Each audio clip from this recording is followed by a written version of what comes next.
puzzles and shit. But here we go. Some more of that 999, son. You know what it is. So, if I just do this thingy like that just for a sec. So what happened last session?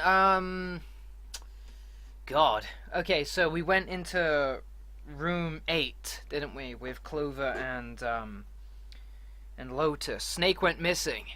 And the previous doors, I think it was 3, 7, and 8, that were all locked because they were missing some certain component.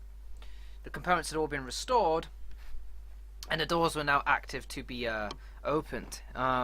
Snake went missing, and we then had to split up and try and look for him.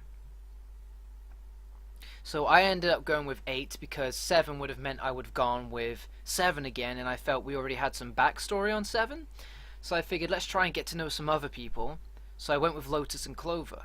Clover was able to share some more background about Snake with us, didn't she? She said that Snake became blind due to a bad car accident that also resulted in one of his arms being amputated. In a replacement, he's got a prosthetic arm now. Well, Lotus, turns out she's some mad computer hacker / programmer, and knows her way around a computer or two. She also threw out this kind of theory, didn't she, about humans and their brains, or rather how everything that kind of goes on in a human being, their senses, their thoughts, that kind of thing, their moods, that is all generated somewhere else as not the brain. She said she referred to the brain being like a computer monitor. It's not where everything happens, but it's where you see it, you know? So you think thoughts, but the thoughts did not originate in your brain, if that makes sense. So consider it as though if a monitor was damaged on a computer, the computer would still be working just fine, it's just that you can't see what's going on. So say if a person suffered some kind of brain trauma and they were unable to, say, see, speak, you know, or distinguish faces, these are all things that she's brought up. It's not because they're unable to, it's just that their monitor is broken, their brain, so they can't process that they can't see it just too well. It's a bit hard to try and explain. It's more something that's just gonna click in your head once you get it. So yeah, after that we managed to escape out of room 8, where we also met up with the group who went into 7. Oh, Ace also drugged himself to kind of force us to go on without him because we couldn't bring him with us. But once we escaped the rooms, we ended up in the same big large room with all those beds, didn't we? And yeah, there was 3 to still go check, which Ace, Clover, and 7 I think went to go check, or something like that.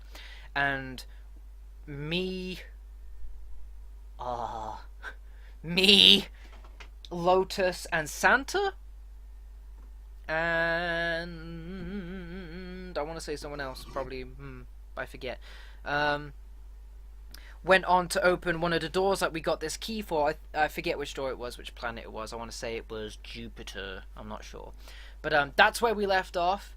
There's not going to be voices per se for the characters anymore, because 1, these sessions take forever and it is mad strenuous on my voice, and 2, I kind of want to start treating the characters with a bit more seriousness. It was a bit of fun kind of messing around with them in the beginning when shit wasn't cracking, but now we're starting to get into more depth with the game's events.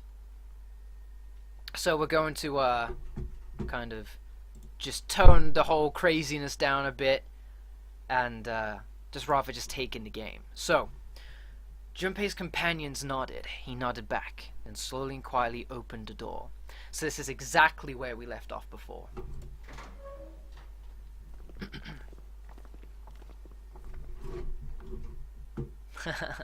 Everyone in the chat's like, good! No more fucking voices! Inside was exactly what he expected to see from the map of the ship's interior. They were in a tremendous hall, almost like a ballroom, with a massive central staircase. Great. Back to the beginning. You sure this is a good idea? What do you mean? Well, we already searched every inch of this room, didn't we? I'm asking you if there's any reason we came back here. Of course there's a reason, silly Santa. Of course there's a reason. Man, sometimes I can't tell if you're smart or just lucky. Huh? This. Junpei pulled two things out of his pockets. The Saturn key card. And the Earth key. Santa cocked his head to one side, like an inquisitive bird, and looked at them. After several long moments, during which it became apparent that Santa had no idea what the cards meant, June took pity on him. Don't you remember, Santa? On C deck, where we are now, there was a big elevator behind the stairs. Remember? For some reason, sound effects like that always catch me off guard, and I kind of get a little bit nervous. I don't know why, but every time things like that happen, I'm just like, whoa. And next to the elevator, there was a card reader with the Saturn symbol on it. And on A deck, on the door to the left, there was a keyhole with the Earth symbol on it, I think. So the two keys that Jumpy has. Ah, should let us use the elevator and the door on A deck, huh? Yeah, that's right. June smiled, pleased with herself. So did Santa. Alright, I got it. Let's get started then. What do you say we split into two teams? Lotus and I... Oh yeah, I bet you want to be with Lotus, don't you, Santy? Don't you, Santy? Great. Lotus and I will search the Earth one.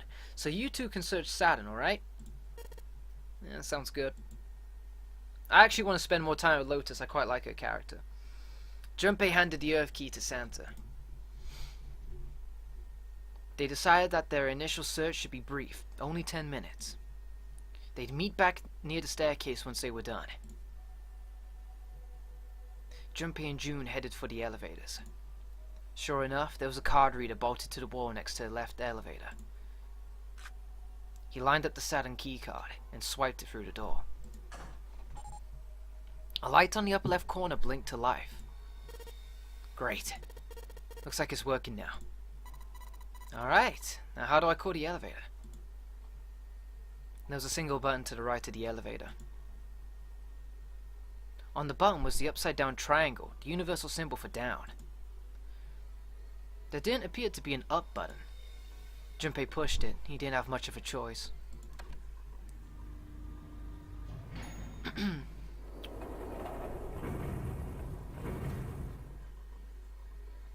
Okie dokie. It opened. Look, Jumpy.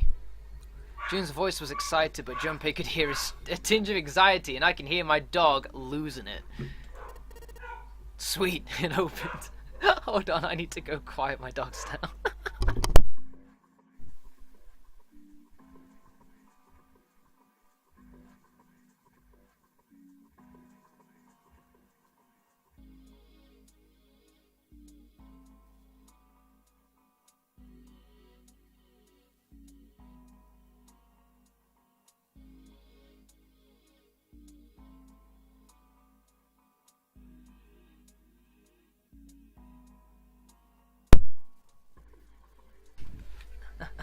June's voice was excited, but Junpei could hear a tinge of anxiety.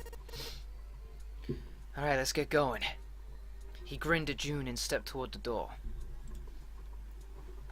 As he was about to set foot in it, he felt a hand on his arm. Wait. What? I'm not... I just... Junpei was at something of a loss. Could she possibly be... What could she possibly be so frightened of? June was probably afraid of... being locked up alone with a boy. That they could only go down. She was afraid because the only elevator button pointed down. That meant, of course, that the elevator couldn't go any higher than the floor they were on. As he thought about it, Junpei realized he hadn't seen elevators on the A or B decks near the central staircase. All of which meant that the elevator could only convey them to the lower decks. And the floor below the one they were on, D deck, should be completely submerged. That meant... Hey, wait a minute. This elevator came up from somewhere under us, right? Oh, yeah, I guess it did. It didn't open right away after you pressed the button. There was a motor noise like it was moving, and then it opened. Yeah, exactly. Let's take a look inside. Junpei jerked his head towards the interior of the elevator. It's not wet at all, is it? The walls and even the floor are totally dry. Oh, you're right, they are. She looked around the elevator, slightly embarrassed. Well, let's test it. Test it? Yeah, watch this. Junpei put one foot in the elevator and bent around the corner of the door until he could see the floor buttons. There were only two, E and C. He pushed the E button and jumped out of the elevator.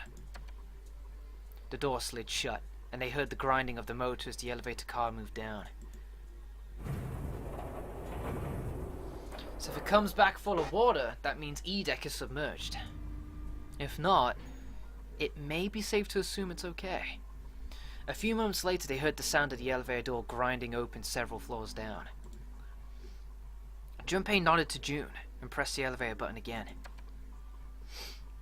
A few moments later, the elevator returned.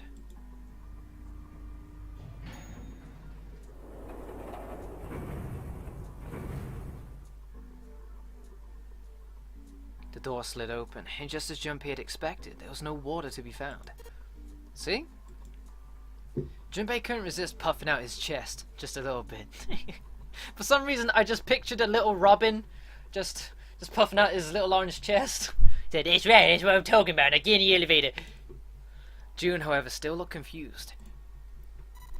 What does that mean? How could the E deck be safe if the D deck is full of water? Well, here's what I think. The elevator shaft and E deck must be watertight and separated from whatever the ship's been punctured. Here, let me show you. He pulled out his notebook and pen and sketched out a rough illustration. Ah, I see. So, is that why the ship hasn't sunk?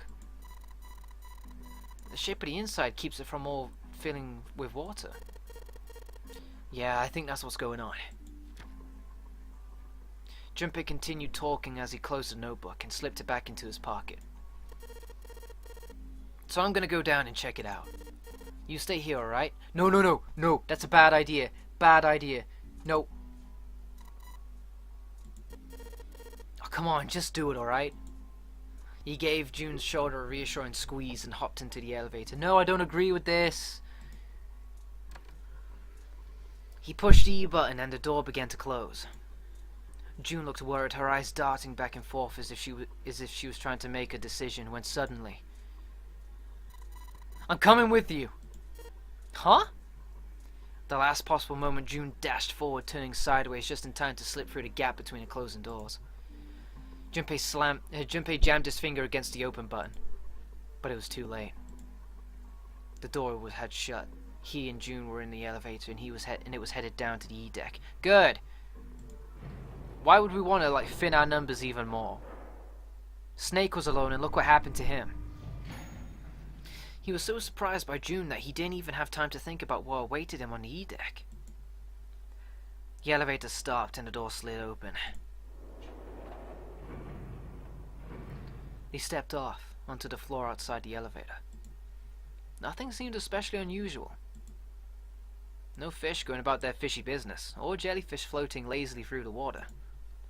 There was, however, a blowfish. Or at least something that looked very much like one. June's cheeks were puffed out, and her mouth a tiny, intense frown. Oh, knock it off. It's just like I thought. This part hasn't flooded. Come on, just look around. There's no water here. June looks around nervously then. Exhaled. You're right. It's not flooded at all. See? There's a whole lot of water. Yeah, right on top of us. What's gonna happen if the ceiling breaks? Junpei thought about that for a moment. We'd probably die. Oh. Well, don't be so casual about something like that. Well, at any rate, we should probably go back as soon as we can, once we're done looking around down here. Lotus and Santa might already be back. Okay. Good idea. Junpei glanced around the room they'd found themselves in. The first thing he noticed was a set of thick iron bars. Man, I'm getting tired of these bars and these restraints! Let me go! They ran the length of the room, separating the left elevator from the right one. Well, we can't go over there. Right. And perhaps... in the corner of the room that housed the elevators, Junpei found an opening. He walked up to it and stuck his head around the corner. A long, straight hallway stretched out in front of him. That door at the end of the hallway, there's something written on it.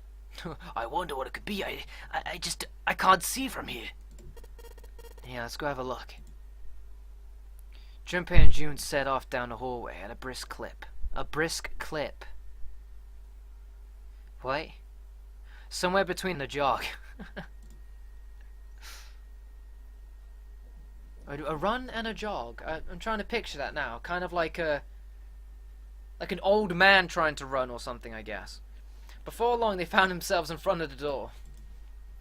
On it was a number written in bright red paint. 6. Wait, June is 6? Wait, we can't open it anyway. There's only 2 of us. I knew it. This is a numbered door. And indeed, there was a red bolted to the wall, right next to the door. Of course, with only 2 people, there wasn't much they could do with it. Alright, let's head back. Yeah. Junpei and June turned and headed back to C deck. On their way back, Junpei noticed a map on the wall. As it turned out, it was a burnt map of the ship's interior for E deck.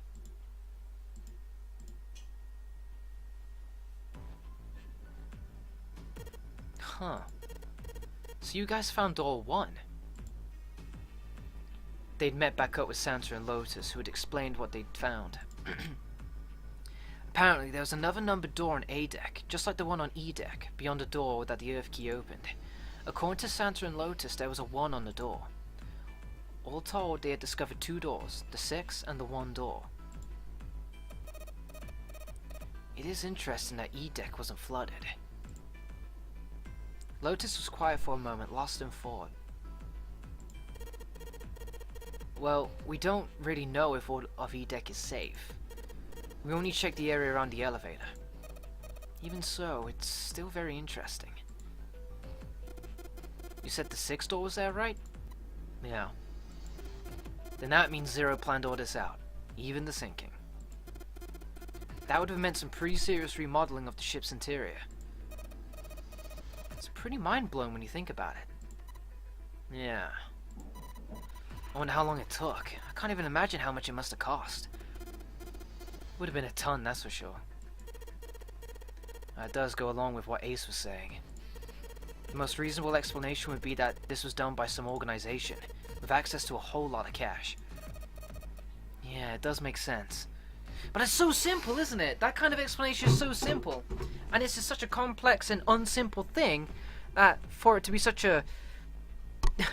you know, the perps being such a simple thing, just doesn't quite add up. The thought made them all go quiet for a moment.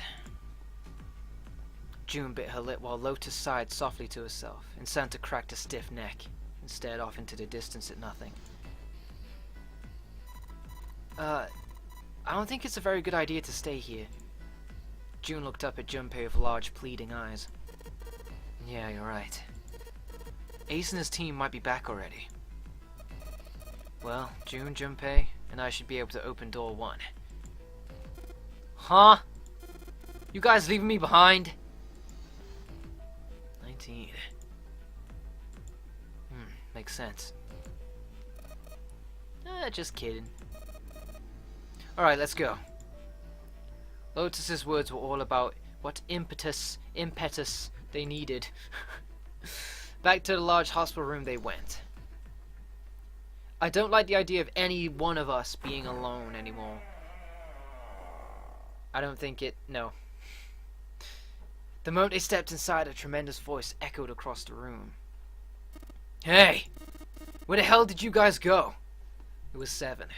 Ace was right behind him and Clover was behind Ace, although she seemed to be hanging back. It looked as though there was something strange about them. 7 had the look of a man who'd seen a ghost. Ace was just as pale, and Clover looked as though she was only moments from passing out entirely. For a long moment, they simply stood there, looking at one another. Junpei looked around nervously, waiting for someone else to speak. No one did. He looked at 7. What happened? The hell kind of question is that? 7 was trying very hard to be angry, but something had shaken him hard. His shoulders were trembling and his voice was strained. Snake is... No. 7 couldn't finish. He just looked away, his face twisted by... Junpei wasn't sure what. Instead, Ace spoke. He took a deep breath, closed his eyes, and spoke. Snake is dead. He died, just as the 9th man did.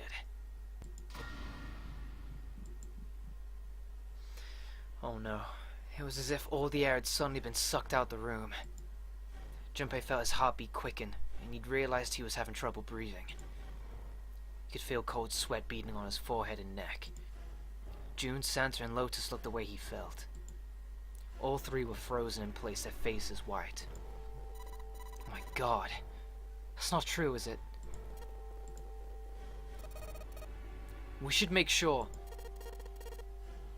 Yeah, right. We should. They nodded to one another and headed to the number 3 door. Wait! Not that way!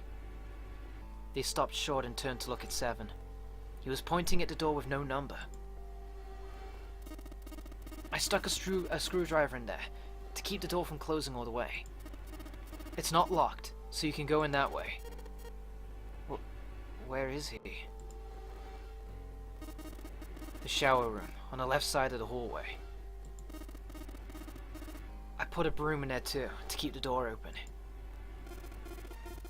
We can get in without going through the numbered door, right? Wait, doesn't that mean we can all go in there? Yeah, that's right. Their new destination clear, Junpei and his companions headed for the door with no number. What the fuck? Once in the hallway, it was easy to spot the metal door on the left. It hadn't been open when they'd been through before. But now, just as 7 had said, there was a broom stuck between the door and the frame, keeping it open. They looked as if for a moment... They looked at it for a moment, and stepped inside. God, it smells horrible. Lotus wrinkled her nose and covered her mouth in disgust. Even Santa pinched his nose shut. Yeah, this is pretty awful. I feel like I'm gonna puke. It was just as bad as they said, perhaps worse. A hideous smell filled the air, so thick they could almost taste it. It was sour and smelled of fish, feces, and burnt meat. It worked its way through Junpei's nose and down his throat to pound against the entrance of his stomach. He put his hands over his mouth and struggled to keep what little was in his stomach where it belonged. Oh god, why is there the letters L and R on the wall? They didn't have to wonder where the body was. There was blood everywhere, a few arms of the splatter reaching toward them as they walked through the door. All one had to do was follow the many radial arms to their source. The body itself, was hidden behind a divider. Oh no. June, you should stay here. But please just do me a favor, okay? Alright? He didn't give her a chance to say no. He put his hand on her shoulder as if to shove her into the ground like a tent pole, turned and walked toward the end of the divider. It felt like it took an eternity for him to get there. Santa and Lotus followed, timid and nervous as a pair of children. Eventually, they reached the divider. No. They looked at one another and nodded, slowly. Junpei put his hands on the divider and peered out around the corner. No! For a moment he forgot to breathe. He felt his heart collapse in his chest like an empty cigarette carton, and time froze. He knew in that instant that he would take the image before him to the grave. Ah! What was left of the body sat in a sea of blood. Chunks of flesh torn from the body sat in the blood like tiny islands in a great red sea. A vast ragged hole had been torn in the torso, and what remained of his intestines spilled out like it was fresh spaghetti. Smaller chunks of meat had splattered against the wall and became stuck where as they dried. Globules of yellowish fat had left trails like tiny slugs as gravity pulled them down the wall, even as they dried to it. Just like Ace said. Santa's voice was strained. Junpei suspected he was holding down some vomit of his own. Just like the Ninth Man. The detonator in his bracelet set off the bomb in his gut. It looked as though the explosion had been quite powerful. His legs were both bent in an odd, unnatural way, and his left arm had split open, exposing the painfully white bone of his ulna. Oh God. His bracelet lay next to him. Wait.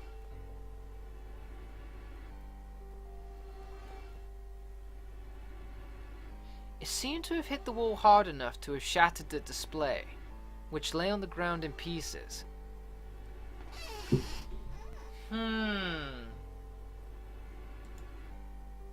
Half of his head had simply collapsed.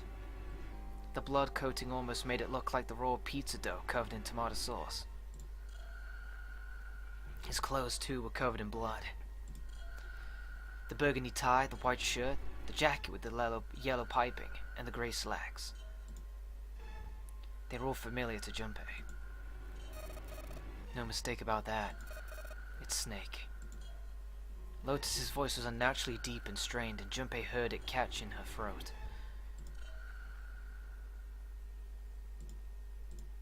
I'm not buying it.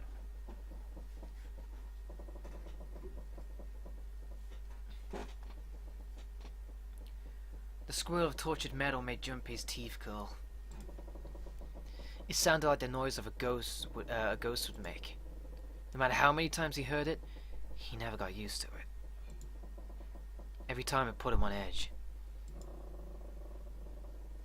It didn't help that there was a girl nearby who looked far more like a ghost than a living human should. It was Clover. She sat on the edge of the bed, her head drooping listlessly onto her chest. Her eyes were blank and stared across the room at nothing. Her breathing was slow and mechanical. Aside from the rise and fall of her chest, she didn't move. Junpei felt as if even a nudge might cause her to shatter into 1,000 pieces. I see. Snake was probably murdered.